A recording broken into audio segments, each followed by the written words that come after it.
Okay?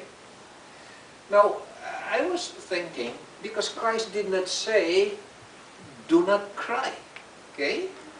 Don't be sad. But Christ said, don't allow your heart to be troubled, because you know what? Christ knew which part of our being is affected when we experience things like this. It's the innermost of our being. It's the heart. That's why Christ said, don't let your heart be troubled. Now I understand these are things easier said than done. But you know, the Lord Jesus Christ, knowing our frame, He knows that we are made from dust. He said, don't allow your heart to be troubled. Why? He said, believe in God, but you have also to believe in me. So we have to face things like this with courage. And number two, He wants us to face experiences like this with confidence. Trust God. Now, when we talk about trusting God, I'm trying to show to you three things. Number one, when we trust God, it simply means that we need to believe in His person. Okay? Now I know some people have a hard time trying to accept God as a person. Okay? But you see, God said, believe in God, and then believe also in me. Jesus Christ is a person. He is not a phantom. And He is a person with power. And since He is a person with intrinsic power, then that means He is in control. So God is in control of everything. And that's why we need to trust Him. Now, number two, it's not only believing in Him as a person, but we should believe in His love. Okay?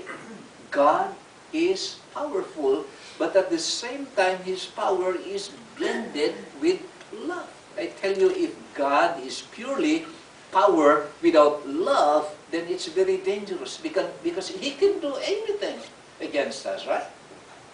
But you see, He is love. And that's why we need to trust Him. He is a loving person. And also we need to believe in His wisdom. God is wise. Now somebody has said that God is too good to be unkind, and He is too wise to make mistakes. Okay? Sometimes we think that, probably God was mistaken. God has a purpose. So God took the life of Brother Alingasa because for him, this is part of His plan. And He is a wise planner. It is best for him, and it is also the best thing for his family. So we need to trust our God. And then He continued, according to verse 3, Christ telling His disciples, okay, in my Father's house are many rooms. If it were not so, I would have told you, I am going there to prepare a place for you. And if I go and prepare a place for you, I will come back and take you to be with me, that you also may be where I am. So Christ was telling His disciples, you have to face this thing with confidence, with courage, but at the same time, you have to face this reality with hope in your life, in your heart. Now, one of the beauty of a Christian funeral like this, as a pastor, I have been preaching funeral sermons. One of the beautiful things that I have learned, officiating a service like this, is knowing the fact that someday we will be reunited with the departed loved ones. Right? Okay? Just imagine Mrs. Alingasa will be meeting Mr. Alingasa again.